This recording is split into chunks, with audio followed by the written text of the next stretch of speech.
Trump learned from his mistake and he is now correcting it. He is learning everything from his friends, especially the two, that is Elon Musk and Javier Milei of Argentina. He is implementing libertarian agenda as he thinks it is only way to cure the United States, which is falling into grave sickness. And hence, as I have already told, the list he implemented is incomplete. There are more agenda than was listed in the last video. In this video, we will see even more because every day is passing and more agenda are getting passed on through executive order or through bills. He is not leaving a single day to rest. Every day we have to look back, oh, what comes next? We have to wait and follow. Today he already gave conference at World Economic Forum in Davos virtually. He gave one of the excellent speech and we will see what are the things that he implemented since first day.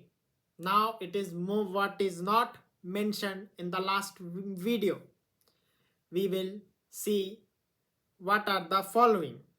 The following list are the follows. The first thing is that he freed Ross Ulbricht, a libertarian agorist who founded dark web through which he sold cannabis and other form of lethal drugs. Yet he committed a small crime for which he did not deserve life sentence. He was imprisoned for last 10 years. Finally, Donald Trump came and he pardoned him completely, which is very beautiful thing. Because there are people who committed way worse crime and they are still not in jail. Instead, they have given pre-pardon. Second thing that is very important is SoftBank, which has spent $200 billion in United States, alongside Stargate, who also invested $500 billion.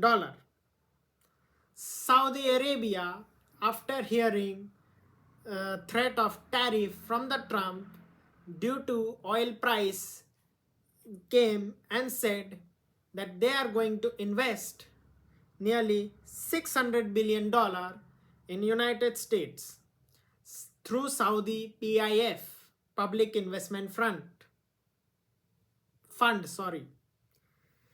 Then we also see the most important thing which I forgot to mention in last video, that is the fate of TikTok. Supreme Court banned TikTok on last week, starting last Sunday, but Trump prevented it from happening after having deal. Trump said that he will lose all youth vote if he loses TikTok. Hence, he gave TikTok 75 days to make a deal in which American stakeholder will also have some form of ownership in the company. He is against the ban because he said that when everything is made in United States and when big companies like Bank of America and Goldman Sachs send personal data to China, then what is wrong with the TikTok having collaboration with China? This is blatant hypocrisy. Trump says that it is monopoly game by some businessmen against TikTok. It has nothing to do with China really. And hence Trump has done correct decision. Unlike Narendra Modi of India, who took a deferred decision to ban TikTok in India. He did at behest of vested interest, which Trump and Trump supporters suspect.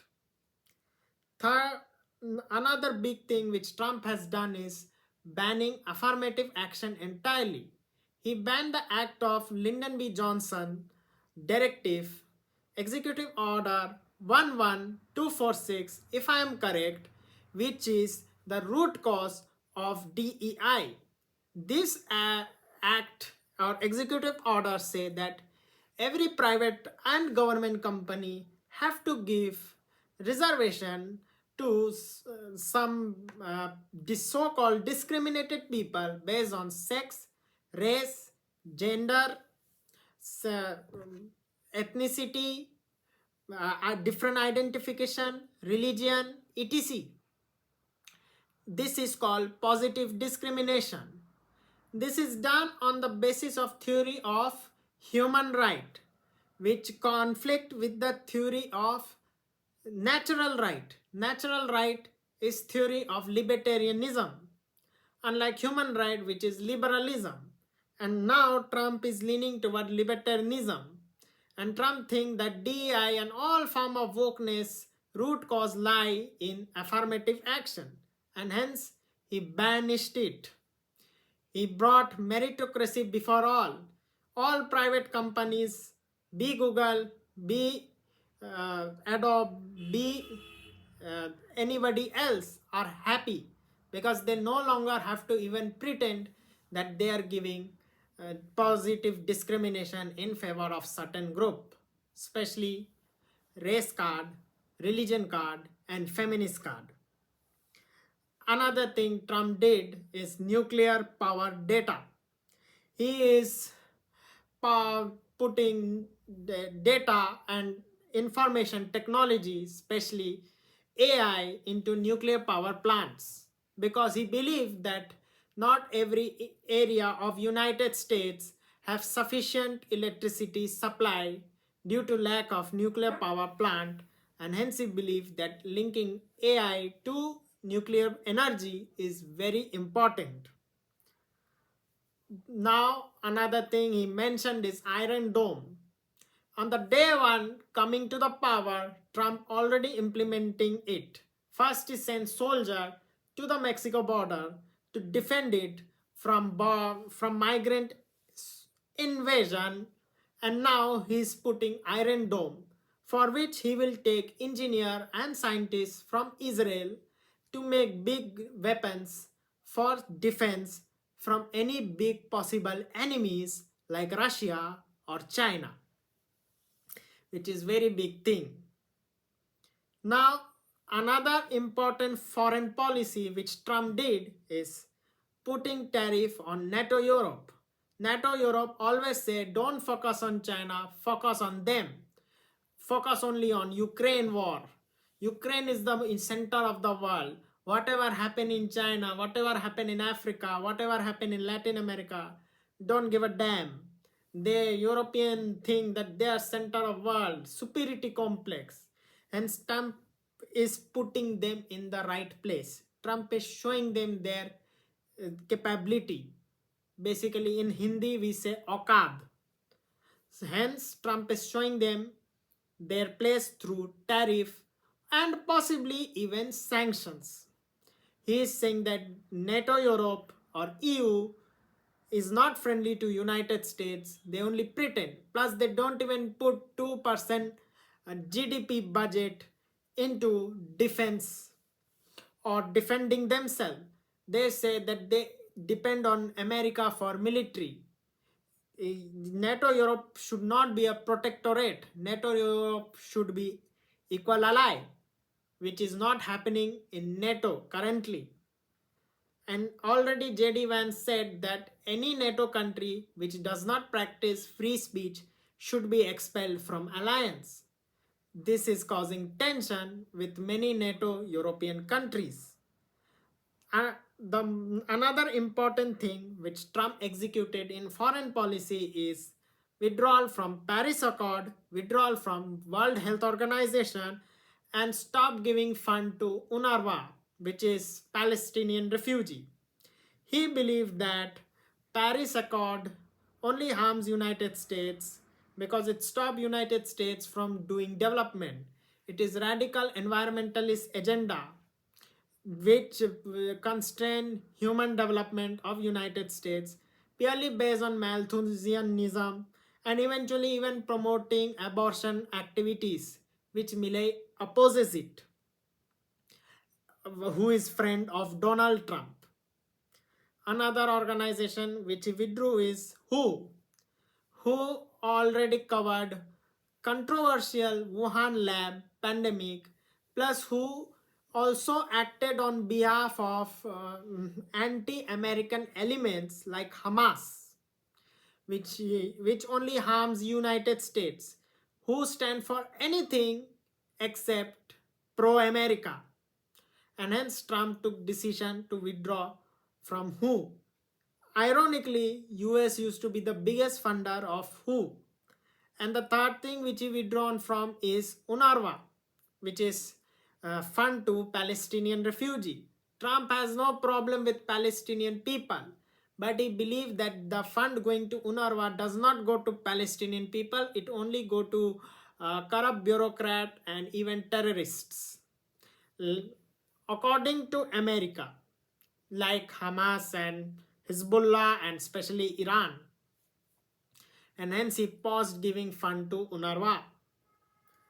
Now he is also doing tax break. He is creating special economic zone within the United States. No longer people have to pay tax, and Trump is even considering to eliminate income tax entirely, and he will create external revenue service to replace income tax service. He wants peace deal in Ukraine, which is related to NATO Europe. He does not like people getting killed on both sides. He believes both Russian and Ukrainian people are decent people. They should have right to live. He is the most pro-male president in American history. So, and he's shifting focus from Ukraine to Asia, especially country like China, North Korea, Pakistan, Iran. And he believes that Asia is the future, Europe is the past. People should focus on Asia and Africa. Europe has no relevance today because it is a declining continent, collapsing continent who only live on welfare, who only depend on United States for almost everything. Plus, he will host Club World Cup, National World Cup, Olympic and Paralympic starting this year till 2028. Trump got all of this during his first term. Trump thought he may not be person hosting this game because he thought he will have second term in 2020 and his term will get over by 2024. He would not see that happening. Ironically, unfortunately, too fortunately, he lost 2020 election, though controversial, and won 2024 election. Hence, he will host these games. He is placing his footprint globally and showing himself to be a strong person. Right now, he might be passing even more act, even more laws, even more policies. But there is something very clear which India clearly needs to learn. That is boldness and front foot game. Many people in India are saying that, oh, America is presidential system, so Trump can do this, India can't do this because it's parliamentary. BS. Actually, president is weaker than prime minister because in presidential power, executive order passed by president can be nullified by court as well as Congress instantly within matter of second. Whereas in parliamentary system like India, once prime minister introduce a bill or an executive order, it can't be dismissed, especially if it passed both houses of parliament. Second thing that differs presidential from prime minister is that president does not have power over budget. He can't even introduce or make budget. The power of financial budget completely lies with house. Whereas in India, since prime minister is member of house of or Lok Sabha, he single-handedly can create budget and introduce it to the lower house as he is member of the parliament in the lower house. Hence, Prime Minister is more powerful. In India, Prime Minister can impeach President through two-third majority from both houses of parliament. Whereas in America, President can be impeached by Congress plus judges, two-third majority. These are some fundamental differences. Since President of US is not member of legislature, he has no power to make bills, unlike Prime Minister who can make bills. And then these so-called idiots called master stroke vadis saying that president has more power. They don't even study the difference. The only president which is actually powerful is South African president. Why? Because South Africa is parliamentary system. Yet president is member of lower house of parliament. That is the only difference. Only South African president have real power. No other president I have heard have any form of power. We have to be very clear on this. India is blessed to have parliamentary system. Parliamentary system is way better. Yet India could not execute its potential. America, despite having a weaker presidential system, is doing far more than required. This is the lesson we have learned. Despite being in more difficult position, if you have will, you can do it. Thank you. If you do like the video, do press like button, do press subscribe button, do share this video to your loved one, and of course, if you have any agreement or disagreement, comment below. Namaste.